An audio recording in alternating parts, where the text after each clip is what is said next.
been southbound, I've been hellbound, riding on the midnight train. Going too fast now, think I ought to slow down, standing in the pouring rain. What's going on, guys? Tristan and Tony back with another episode of the One Hell of a Life Outdoor Podcast. And we're going to be getting into, an update on breeding conditions. Yep. Tony's got some good stuff on that. We got the Delta magazine here, the latest magazine they put out, and we're going to be going over some interesting things from that. I got a article out of Florida that I'm going to get into, talking about basically the casinos. The Indian casinos are a portion of the gamblings or whatever is going to be going towards conservation now with this new bill or whatever. So we're going to dive into that as well. And we're going to dive into all bunch of crap. Talk about whatever. So thank you guys for tuning in to another episode. That's right. Let's go. All right. You know what? I'm going to start this day off by saying this. When you're getting your butt kicked, get up and keep going. Keep. What does Cam say? Keep hammering. Keep hammering. Keep hammering. Right. That's right. Yeah. Right now, that's I don't know what I got, man. I was out running that mountain last night because I'm trying to not let my back be an excuse anymore. And dude, as soon as I got in the truck and started heading back, I was like, endorphins. Dude, I'm like, I feel like something in my chest. And I was like, okay, maybe the fresh air is like saying, hey, we're getting this junk out, you know? And that's what I thought was going on. But then, you know, I just kind of felt hacky a little bit, I guess, and not really like sniffly. And then I felt like that today and just kind of a little bit off. So anyway, Now I'm good because I have the possession of the fishing white crappie bush latte. Yeah, and speaking of bush latte, I'm wearing this shirt right now called, it's a Bush Light shirt. And it's the closest thing you could be to it now. It says bad day to be a Bush Light. And the funny thing about it is I've been doing 75 hard, and today is my second to last day of it. So Friday will be my last day. I haven't had a drop of alcohol in 74 days. So, if you guys know us, you know how much we drink Bush Light. Yeah. And so that's been a little bit difficult. And this shirt I couldn't fit into, but I've lost like 19 pounds. So now I can wear it again. And it's just I feel like I'm going to have to wear it for the next 48 hours until I drink my first No, you know Bush what Light. you do? You know what you do? You use that as your measuring shirt. You're like, dude, when this shirt gets tight, yeah, that means he goes, hey, got to cut out the Bush Lights. I was going to say, all right, so when when the shirt gets tight, don't eat a bite and quit drinking Bush Light. The Bush Light ain't right. The Bush Light. That was great. No, for real though.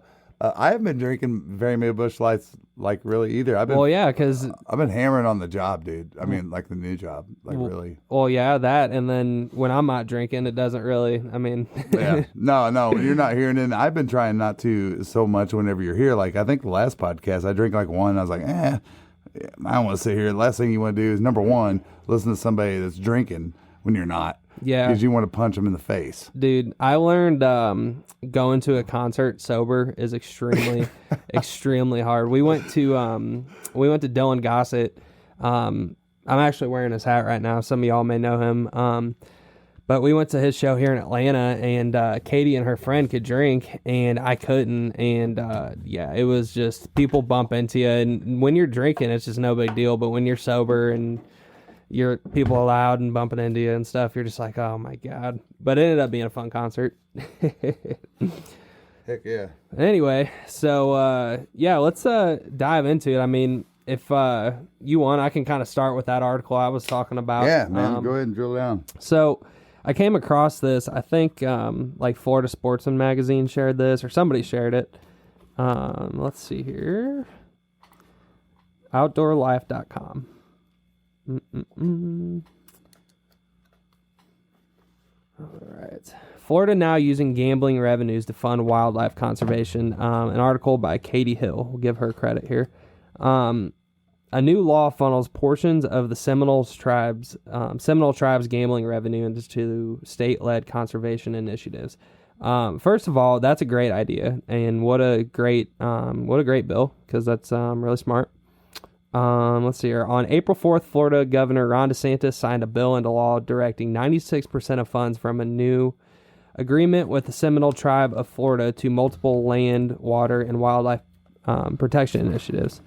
Let's see here. In 2021, the Seminole Gaming Compact was a historic agreement between the state and the tribe that handed executive control of all online sports betting to the Seminole Tribe Gaming Commission, a move that upset competitors in Florida's gambling industry and even spurred legal action. In return, the tribe agreed to pay back revenues to the state. Blah, blah, blah, blah, blah. Senate Bill 1638. I'm trying not to just read this all to you guys and get to the point. Let's see here. The money will be divvied up across a variety of uses, almost all of which will bolster the state's habitat and wildlife conservation efforts. $100 million each fiscal year to support and acquire lands and conservation easements within the Florida Wildlife Corridor.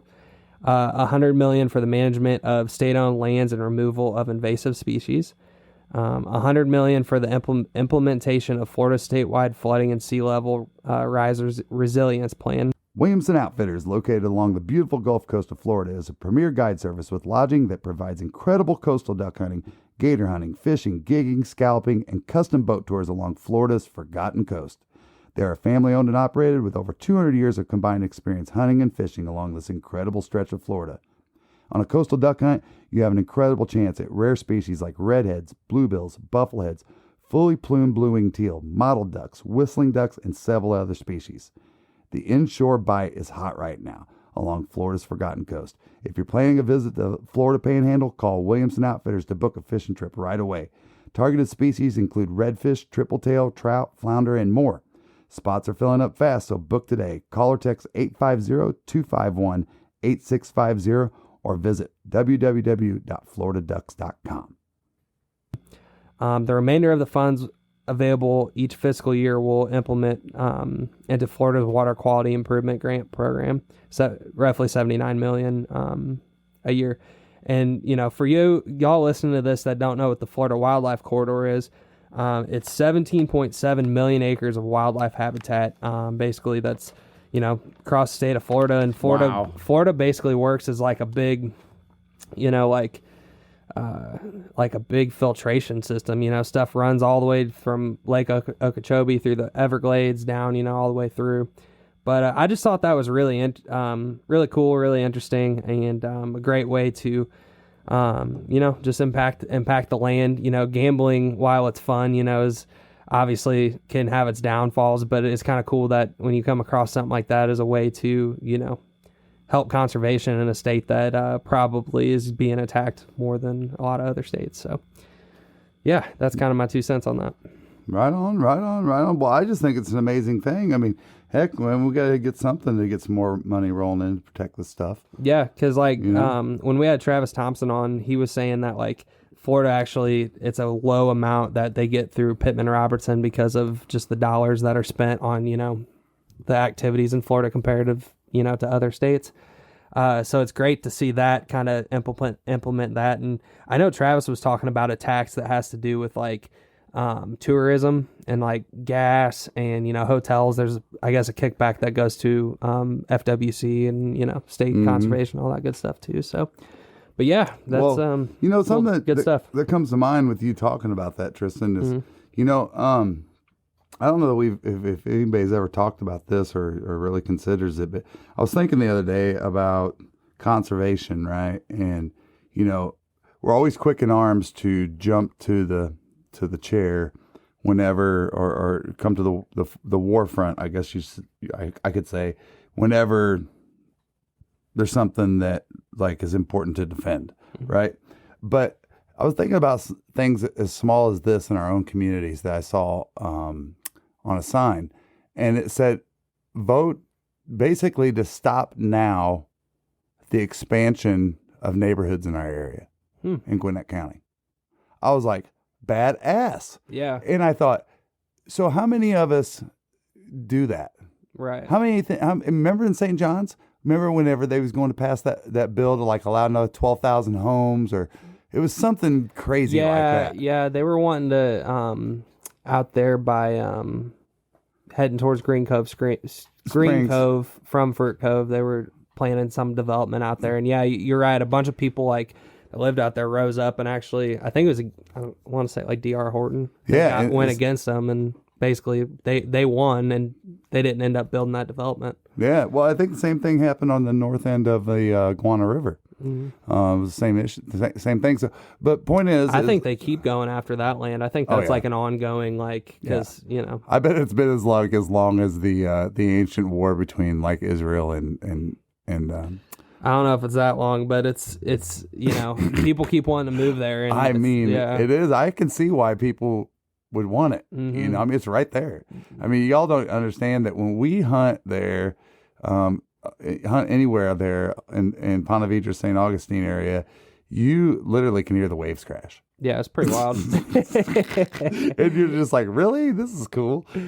So anyway, but no, man, the big thing that this really struck me is, if you've listened to us enough, you know that we've had conversations about, when are the folks in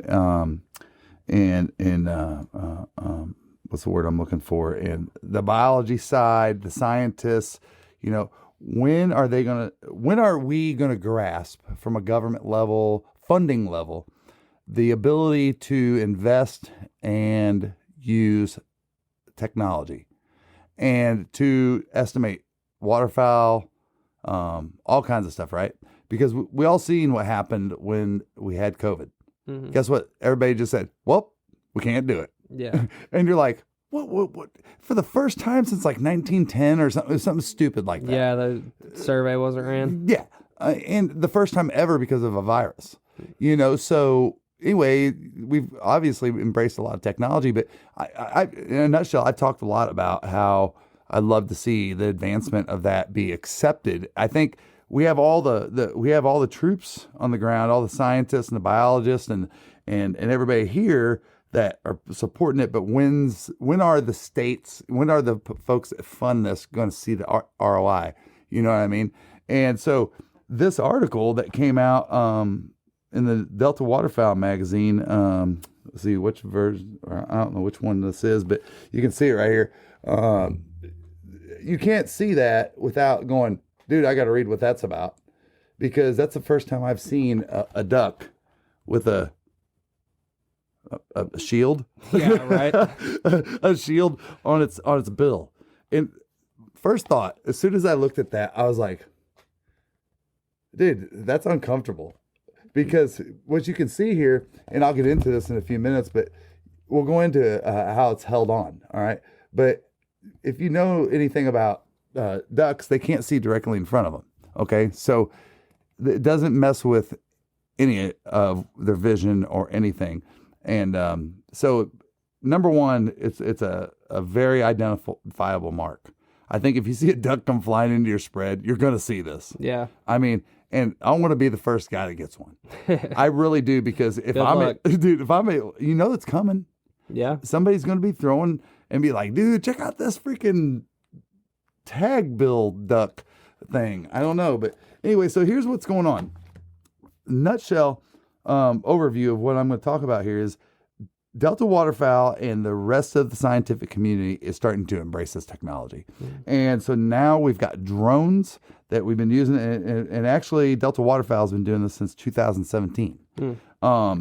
And what they're doing is they're putting these tags, I'm going to call them a tag. I don't know what the correct terminology is that they use here, but basically what they'll do is they'll put this tag over the beak of a duck. All right.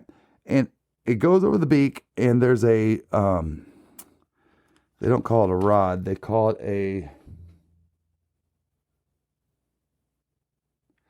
nasal saddle is what they refer to it as. And what they do is this fits over the top of the beak, almost like have you ever seen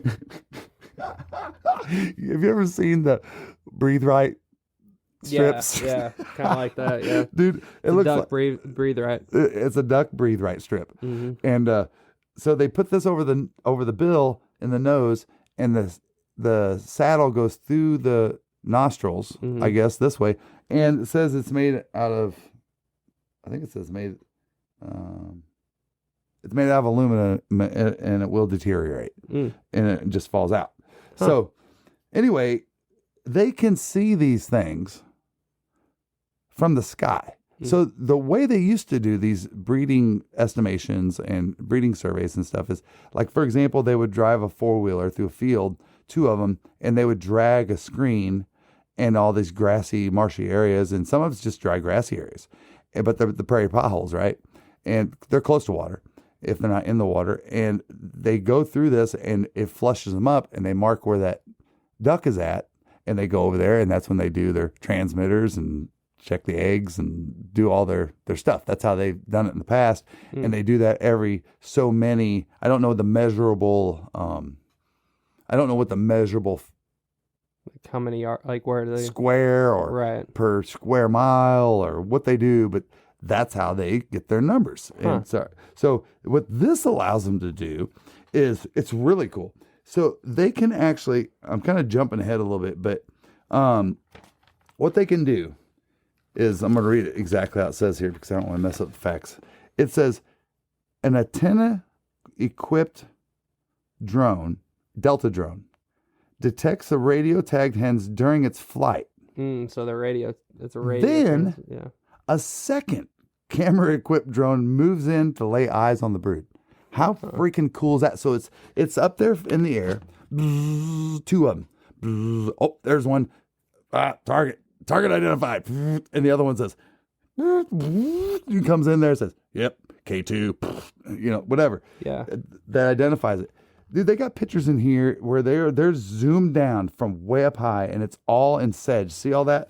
See with that? Yeah. She's all in that sedge right there. Mm-hmm. And, the sedge is, I think, personally, the reason why I was looking at this picture, I think why she's laying in the sedge is because she's not going to move much, right? They eat sedge. Well, yeah. So all those seeds and everything a duck can eat. Shelter and food in the same spot makes sense to me. Yeah, it's like laying in a cornfield, I guess. I don't know. Right, yeah, like a buck. Yeah, but how cool is that? Now, these drones also have the ability to use thermal location. So that's what I was wondering at first, but radio transmit, now it makes sense. But that's cool. They do thermal as well. Yeah, no, the concept is incredible. It's really catching on. They're just, look at what it looks like on a blue-winged teal. Yeah, it doesn't look very invasive when you see the full scale picture like that at all. I don't know if y'all can see that, but that's a blue-winged teal, so it really doesn't look that invasive. No, that's really neat. And I mean, you were talking about ROI, like, when you talk about all the man hours that got to be put in to manually do some of these things, even though there's some money in the technology side of things, eventually you're going to reach a point where it's like you're making your money, but it's more efficient with your money to do this technology versus the man hours you're going to have to put in. And obviously you can probably be a little bit more accurate with this too, You know what? It just made me think of. What?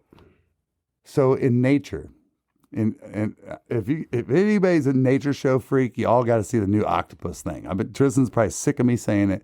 Dude, it's incredible. It's a 3-part series about how intelligent.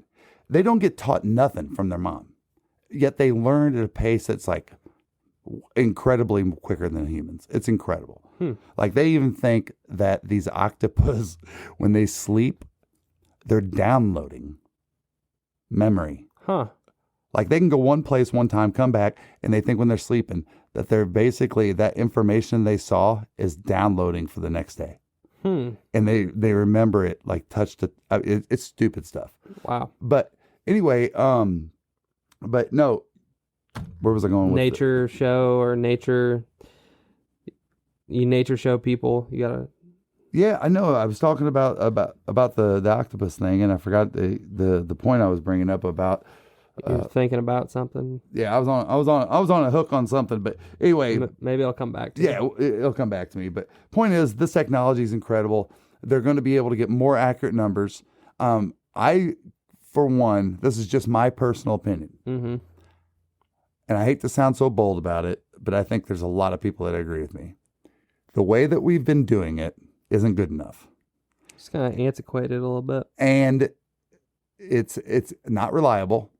It's the best that we could do with what we had, but now we have so much better tools. It's cool where this is going to go. So I don't want to put shade on all that because all those people have worked hard to do what they do. You know how it is with funding and getting approval, and it's just a drawn out process. And I'm sure there's been people that have been banging the drum on this stuff for years. So I'm glad to see it's actually coming to fruition. It is. It definitely is. I mean, this is big news, you guys, and I just think it's just it's something incredible that we all need to stay excited about. Yeah, because look, the more accurate we can be about all of this stuff, who knows where technology is going to be in 50 years, but the more accurate we can be about all this stuff, the better we can be about setting limits and what we need to do to help these populations. So. Yeah, no, and I do believe, I'm predicting this, so mark my word, if we can go back to this podcast at a later time, that we will find at least a couple instances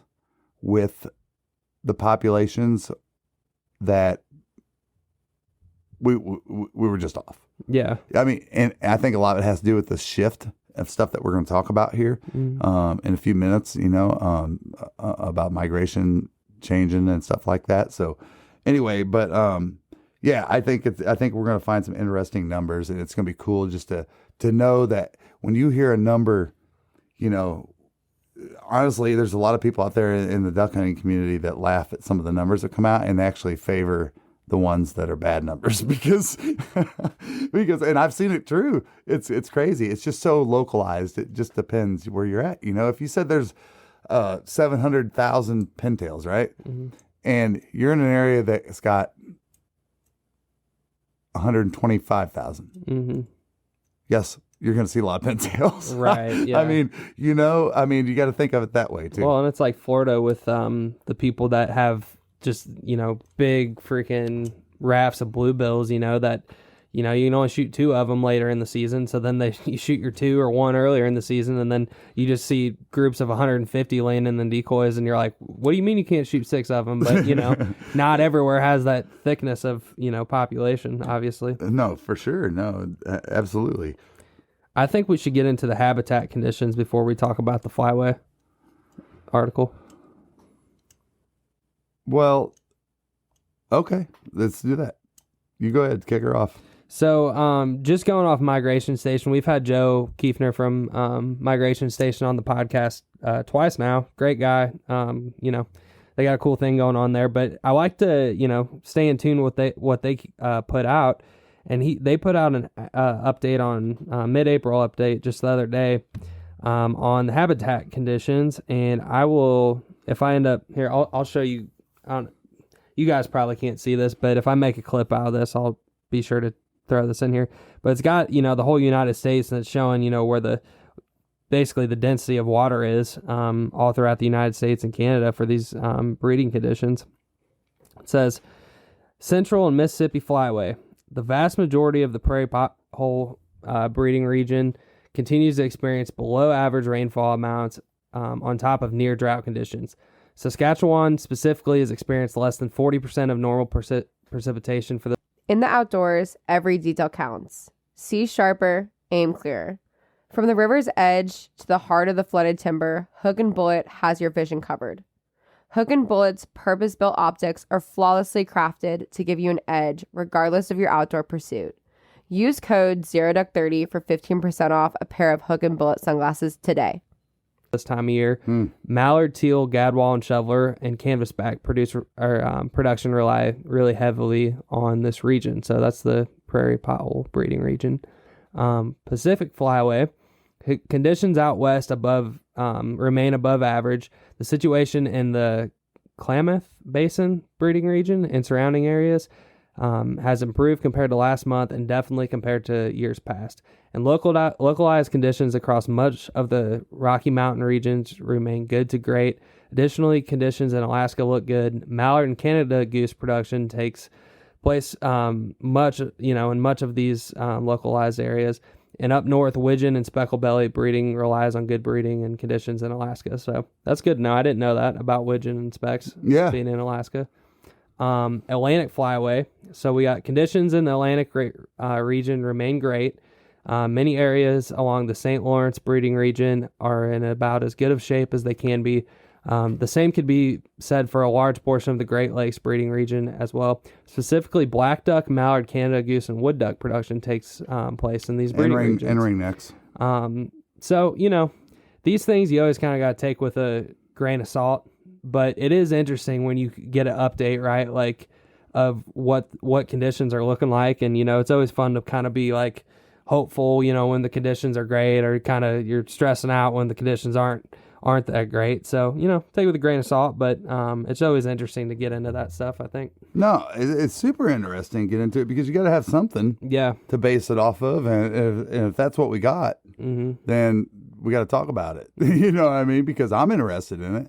I mean, all year long. I mean, I'm psycho. And what are we supposed to do when you can duck hunt for 60 days and then you got to wait a whole year? Yeah, exactly. Some people just go, I'm done with duck hunting, and they go on to something else. Me, I don't stop. I think about it all the time. I mean, I do. I really do. And no, but I think it's interesting about these flyways. It's interesting to me also how we talk more about the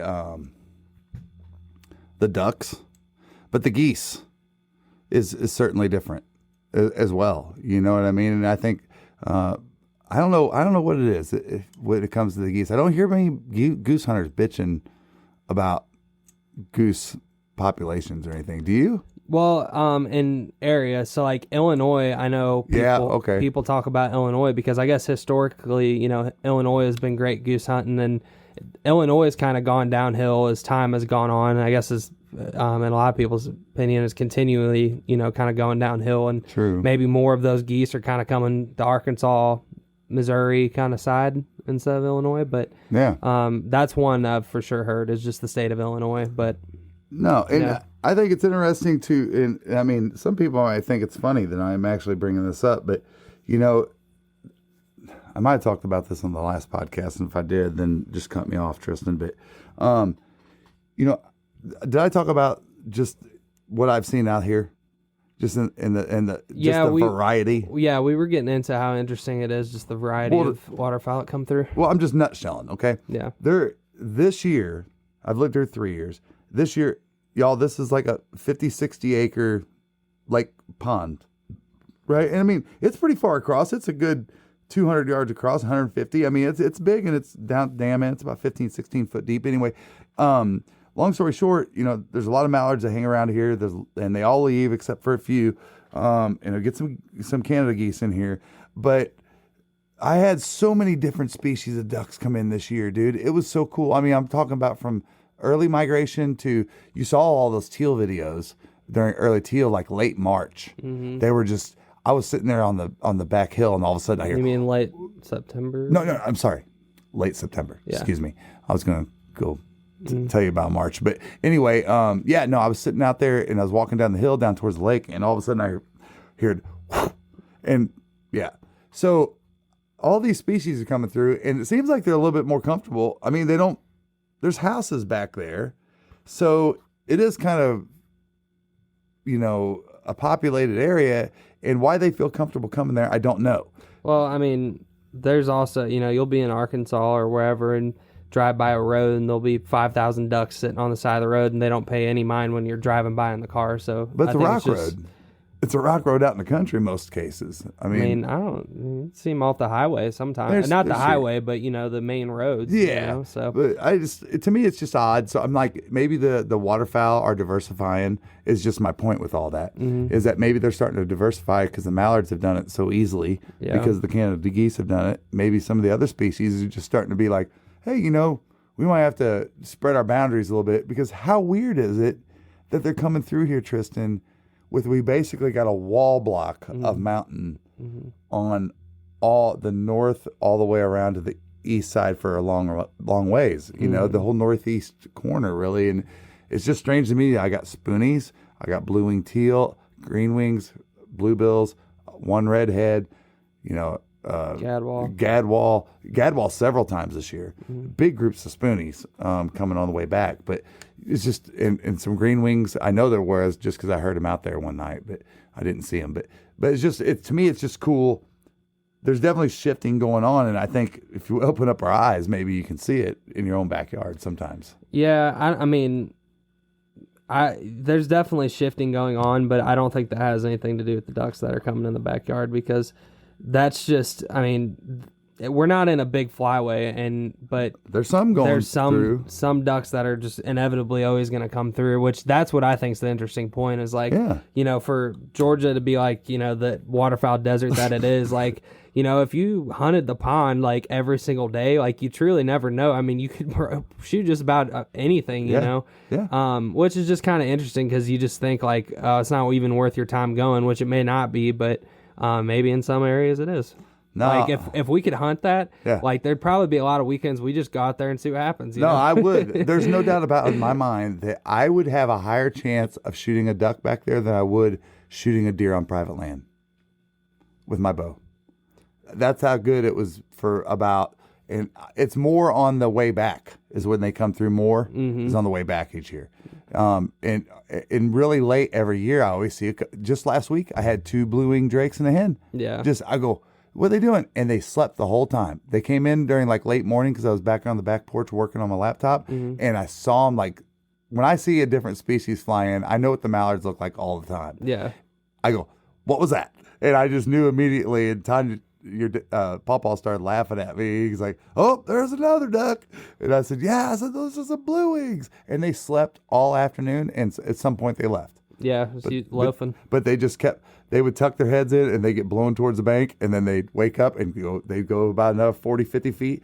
And I don't know how they would do it, but sometimes it's like they didn't move, but yet they were asleep. And so do their feet just keep moving while they're sleeping? I don't know. But that's funny. It was just cool. But that's the whole point is that, you know, I don't know why they come through here, but it's neat that they do. Yeah. You know, so, but no, let's talk about a little bit. So if you have hunted out in Arkansas in the last 5-8 years, you definitely are in the club of it's not the same. It's not the same that it used to be, is what I hear every single person say. From, I'm talking old timers to young people. It's not the same. It's not the same. And, you know, we've had days where we think it's insane. And we have people hunting with us going, you just don't get it. Yeah. And I'm like, what do you mean you just don't get it? It can't get any better than what I just went through. And I just can't imagine that. But apparently it was at some point, and it's not, and everybody knows it. And so, first of all, I'm just speaking from memory. What I first started hearing is all the ducks have went to the Central Flyway. From Mississippi Flyway, they're going over to Kansas. Yeah, that was like the very first common thing. Like, you know. Yeah, that's what everybody said. They're going common to Kansas. Rumor. Yep, they're going to Kansas. Go to Kansas, and they go to Oklahoma and these states.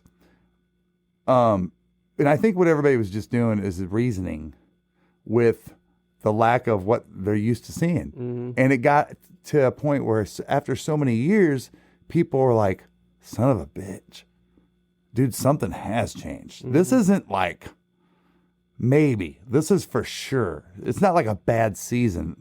Yeah. Something has changed. And one thing I will say real quick about like Kansas and Oklahoma, just from what I've learned is like, you know, yeah, people smoke ducks out there, but you're not it's not, you know, miles and miles of rice fields where there's a blind everywhere and just, you know, it's more concentrated like ponds and things like that people are hunting or marshes or whatever, where it's more concentrated areas where, you probably have some amazing, well, you do, there's some amazing hunting out there. But you know, it's just different, you know, who knows if there's been a shift in ducks, but like, you're just not, it's not the same, you know, it's not apples to apples, where in Arkansas, it's like you got these rivers and then you got rice fields everywhere. It's just, it's not that kind of waterfowl habitat. So the ducks are going to be more concentrated where you hunt them out there. So, yeah. And we've seen it. I mean, I don't even know if I'm not even going down that rabbit hole, but there's so many things that can change. Yeah. There's I mean, it could be, if somebody hunting next to you this weekend. It could be, I mean, there's so, I mean, I challenge you, because I've done this because I'm a psycho. Mm-hmm. Sit down and put into your phone, make a list of every factor that can change, that can dictate how your waterfowl hunt goes, and it will blow your mind. Well, and that's real small picture. I mean, That is. if you're looking like big picture, you know, like the whole overall change of things. I mean, how many different rabbit holes can you go down with that? I mean, you know, something they're doing with a marsh that's making the river do something different. Now they're not coming that way, and now they're planting all this flooded woods is now just all rice field. You know, there's so many things. There was like a train that. accident with rice, and Yeah, right. Yeah, that one mallard. But yeah, there is so many different things, and it's no, it's but just a rabbit hole. No, but the point here is, think about this. Take the time. I've done this. Take the time to do that list. And seriously, I think it makes you a way more intelligent waterfowl hunter, because now when you're assessing what you're trying to do or the result you're trying to get, you have got all these tools in your back pocket that you've thought about ahead of time. Yeah. Right. And I just think that performing that action will make you, I think you can do the same thing with deer hunting. I mean, just from that perspective is my point, you know? So yeah, anyway. I mean, if you're frustrated, you know, and about just the state of things changing, it's like, that's a way to kind of, you know, at least draw the line. At least give you some, I don't know, not closure, but some insight, you know, on some things that why things could be changing in your areas, you know. Right. So, well, you know what? And I think of this old story I heard one time, and the skinny of it is this: they're trying to determine why this car won't start, and they go to start it, and they said bad ignition. Oh, you need a new ignition switch or something like that. Well, what they didn't know is that there's a wire that goes to the starter. And so when you think this is the problem, it could actually be something else. right. You know what I mean? So my point is that if you haven't considered some of these deeper thoughts of actions of what is what's going on that day with your hunt, maybe you're missing something important. And I would say if, you know, you want to hear a podcast from us that gets into really great detail on that, I would go. It's in the teens that morning, and maybe you're chasing ducks or geese. But now it's September and it's 85 degrees and you're hunting early teal or geese. As a waterfowler, you need dependable weather protection that will not break the bank. Founded in 1996, Frog Togs is not only the leader in breathable waders technology, but a company you can depend on to keep you warm and dry, head to toe, no matter your hunting environment. Stay bone dry by using discount code ZD315 for 15% off not only your first purchase, like most discount codes, but how about every single purchase you make from now until December 31st, 2024? Go listen to both of the times we had Dr. Brad Cohen on. Oh, because yeah. the stuff they have studied on, you know, as far as like stirring up refuges and having monitors around the refuge Good to point. see how much hunters shoot when they kick those ducks off the refuge, you'd be shocked with the results, because it's not like everybody just limits out. Actually, it's actually the exact opposite. It's just the opposite. You know, Yep. so just that would be a good place to start if you want to go down those rabbit holes. Yep, So, yep. So, all right. So, let's dive into this. The big question and the matzo ball here is this: has it changed? Guess what? Scientifically proven. You heard it 100th time on our podcast. No. Straight from scientific research, they have determined, yes, there's changes. There's changes, and we have scientific data to back it up. So I want to give credit to Realtree here, because they're the one, I want to cite them on this article that they came with. And you guys can look it up on their website. It says, scientists have confirmed duck hunters' complaints that birds don't show up in many of the same spots nowadays. But why? And what can hunters do to ensure waterfowl hunting in the future? So very cool article. So here's the deal. It has changed. biologists, I'm just going to read this straight from some of it because I don't want to mess up the fact. Biologists across North America have researched waterfowl migration patterns and changes for years, and the resulting data points a fairly clear picture. All right. To cut to the end, wintering waterfowl distributions are changing, said Heath Hagee, I believe is his name, project leader with the U.S. Fish and Wildlife Service National Wildlife Refuge System. But it's complicated, he says. They're not all moving north or all moving west or all moving east. We see differences by species. Again, flying through my backyard. I'm just saying, it could be something like this. All right. We see differences by species and by breeding population area with some fairly significant shifts. As hunters might guess, many of the changes involve mallards in the central and Mississippi flyways. People have long complained about short stopping when mallards winter farther north than they historically did. Some studies back that up. But check this out. Both mallards and northern pintails showed evidence of short stopping in mid-continent flyways. This is per a 2023 study. Indeed, the mallard and northern pintail distribution of band recovery data shifted 180 and 226 kilometers north, respectively, from 1960 to 2019. When you say 180, what do you mean? Well, it says indeed the mallard and the northern pintail distribution of band recovery data shifted 180 and 226 kilometers north. Okay, yeah, okay, gotcha. All right. So it says Hagee said the largest shift has occurred in the southern end of the historical mallard range. For example, and here you go. For example, the northern extent of the wintering range in the Mississippi Valley Flyway, the Missouri Boot Hill for most of these birds, and any other area such as western Kentucky hasn't moved very much northward, but the southward extent has really shifted northward. He said it's sort of more birds crammed in a smaller geographic area north to south. He said in Louisiana, southern Louisiana has really changed. They've been impacted the most. Very few mallards go to southern Louisiana relative to several decades ago.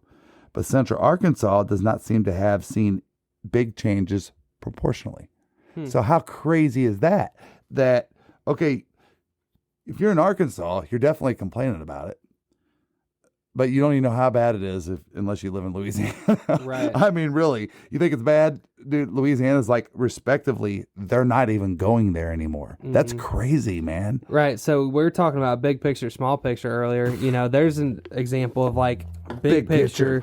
Louisiana, you got, they're just not going to that state anymore like they used to. In Arkansas, it's more of an issue. I know it wasn't this case last year, but it's more of an issue. It sounds like of like more localized issues, hunting pressure, water, those kind of things that may be affecting the hunting versus, they're just not coming, Yeah. No, let's see. So he says, if you look at something like pintail, we don't see quite the same contraction at the southern end of the wintering range, he said. It looks like they have spread more out.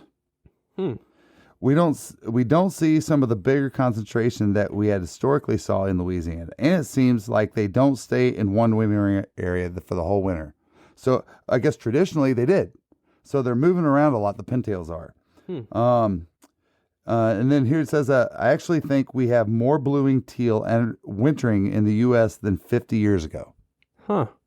Well, I mean, that goes in line with what they were saying, like these other ducks that aren't going as far south because of potentially weather-related issues.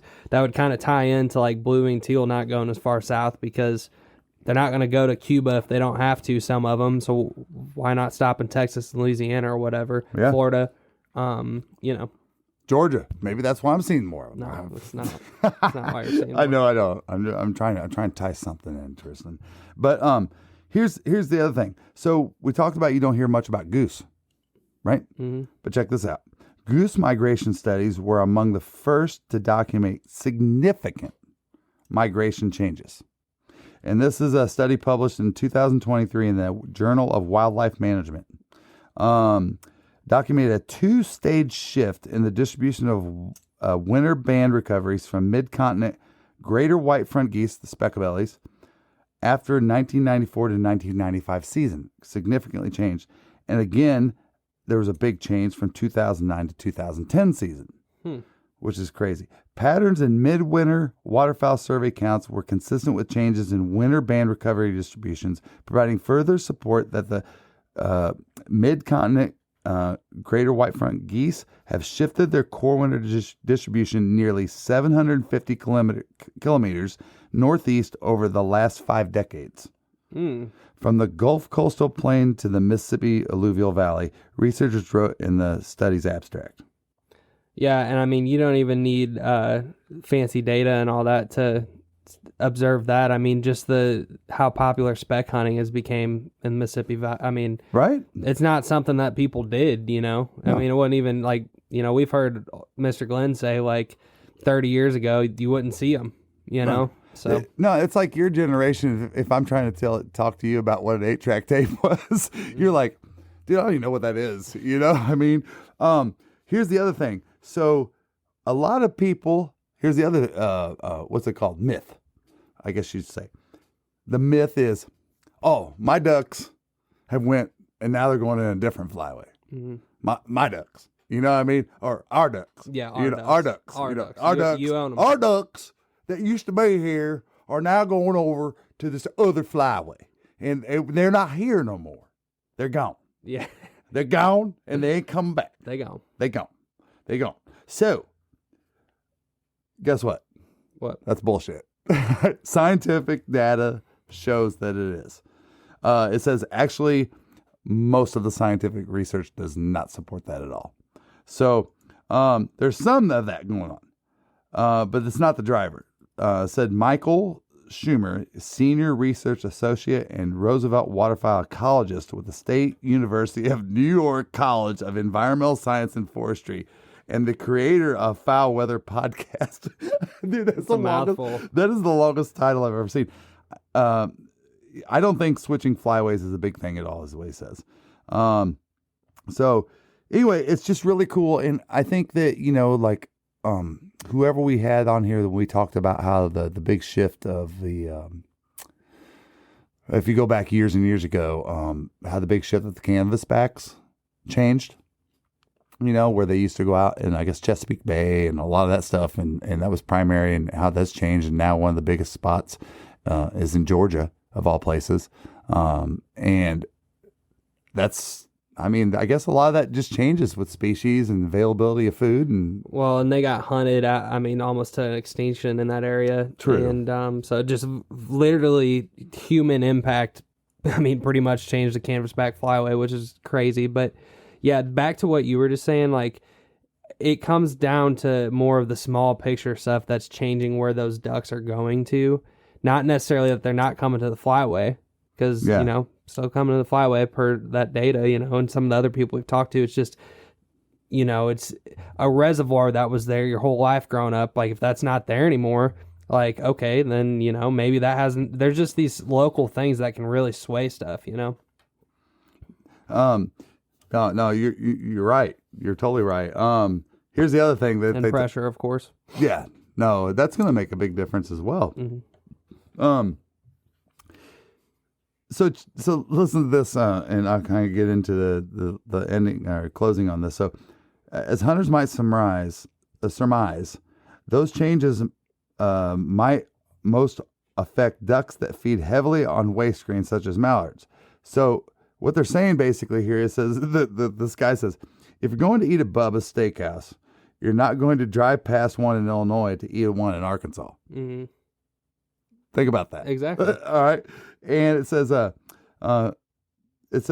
they've got to where they're dry feeding way more, is basically what he's saying here. And as long as they have open water to go back to roost and don't have snow cover, they're not going to come down. Yeah. They're not. And they're just, I mean, think about if you're a duck hunter, no matter where you hunt it, because I know I've heard this from everybody. Dude, even Kade. Oh my God, dude, these ducks were in a drive-in. Me and Tristan have seen it in Arkansas, you know? Yeah, and that seems we like saw them tornado in it. that seems like a relatively recent thing, doesn't it? Yeah. I mean, we're seen or heard that. So what they're saying here is that the research shows that the ducks, people have seen teal. You know, there's all kinds of species that have been reported dry feeding. Somebody shot a blue-winged teal. What's his name? Goose Hunter. We had a podcast. Oh, Michael McNeil. Yeah, Michael. No, I think they shot a blue-winged teal somewhere crazy. I mean, so anyway, it's pretty cool that they're noticing these changes that are going on, and I can actually relate to that. You know, and just go, man, I've seen that. Yeah. And I've heard that from a lot of people. You know, I've heard people even say some green. Do you want coffee that doesn't suck? Get the Duck. Dirty Duck coffee is made specifically for the waterfowl enthusiast. Enjoy flavors like Morning Wood, Dark Dynasty, Cinnamon Teal Snickerdoodle, and First Flight to unlock the flavor that you'll enjoy in the blind for years to come. Our friends at Dirty Duck Coffee Company are now offering all Zero Duck 30 followers a 15% discount when you use code ZeroDuck15 on your next order. Green teal, we've seen it during the goose hunts. It's stupid how many times. So, anyway, really just to kind of wrap that up. He says, and I don't want to make you guys upset here in the Atlantic Flyway. I don't mean to like close this on bad news, but I'm going to, because it's going to make all y'all mallard slayers in the Atlantic Flyway cry. Well, if you're tuned into it, you should already be crying about the mallards in the Atlantic Flyway. All right. But maybe you're not. Scientifically factual quote right here. If you shoot a mallard in the Atlantic Flyway, there is a 98% chance it's not a pure wild mallard. Wow. And that's a huge jump, because I had heard that it was like a 50% chance in the Atlantic Flyway that if you shot one that it wasn't. I heard they were concerned about the genetics. Very concerned. Yeah, so that's interesting, because I mean that was a couple years ago. I heard that 50-something% number, and I think that was around like South Carolina, North Carolina area. Yep. But yeah, that's crazy. But what are you gonna do? Go out there and hunt. If you kill something, great. If not, you have fun. if not, you got a hybrid. Yeah. Yeah, I just, dude, like on the hybrid note, just shut all you blonde mallard people up. Dr. Brad Cohen said, almost always a blonde mallard is a farm bred mallard, which is really mixed mallard. Yeah, which is crazy. So you basically, if you shoot one, just feel like you just shot like the Affleck Ducks kid. Basically, it's still cool, you know. Yeah, no, it's cool. We'll all take those. I mean, we do the same thing with deer, don't we? Everybody wants to shoot non-typical. Yeah. Right. So that's all we're doing with ducks. Is, dude, I want to shoot a duck with like 3 beaks. That would be badass, or like 3 feet. Yeah. Has that ever happened? Well, an extra wing or anything like that? You don't hear about like morph. Well, you shot that mallard that's got white in its curl feathers, which is really cool. That's true. I shot a turkey last year that was missing a toe. That's not a genetic thing. That's just probably got a predator issue. Or maybe it was a genetic thing. I don't know. Born without a toe. Well, I will say, I just did a real quick Google search to see if there was ducks with multiple legs. I'll leave it to you. Just go Google it. Yeah. You're gonna be surprised with what you see. That's funny. Anyway, but what you got? Anything else?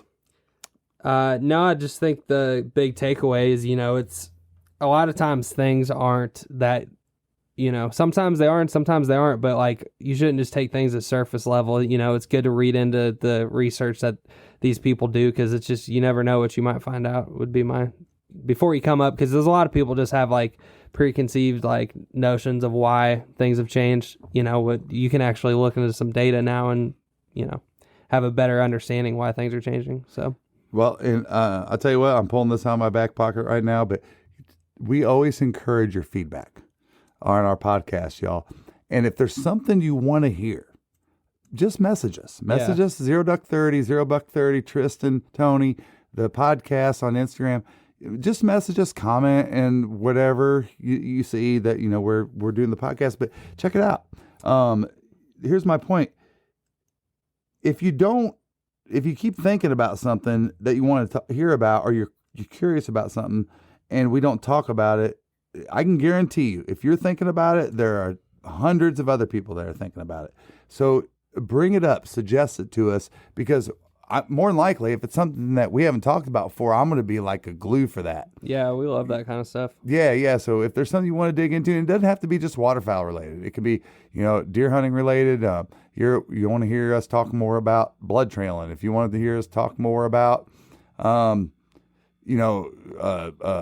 dogs, you know, for example, you know, I know that's one of our goals is that, you know, we're looking to get somebody on here that's really qualified and great, teach us a little bit about dog training and stuff like that, you know. Get with us, man. We want to help promote, and we'll give you a shout out on the podcast, and you can show your mom. Yeah. Mom, look, I was on the One Hell of a Life Outdoor podcast. That's right. But more importantly, no, we just want to help you out. So yeah, and that's pretty much all I got. But thank y'all for tuning in. Hope you got something out of this podcast. And you know, it's one hell of a life. That's right. And you know, if you got a minute, drop us a 5-star rating on whatever platform you listen to. And you know, you can find us on Instagram at the One Hell of a Life Outdoor Podcast. And appreciate y'all. Thank you. I've been southbound, I've been hellbound, riding on a midnight train. Going too fast now, think I ought to slow down, standing in the pouring rain.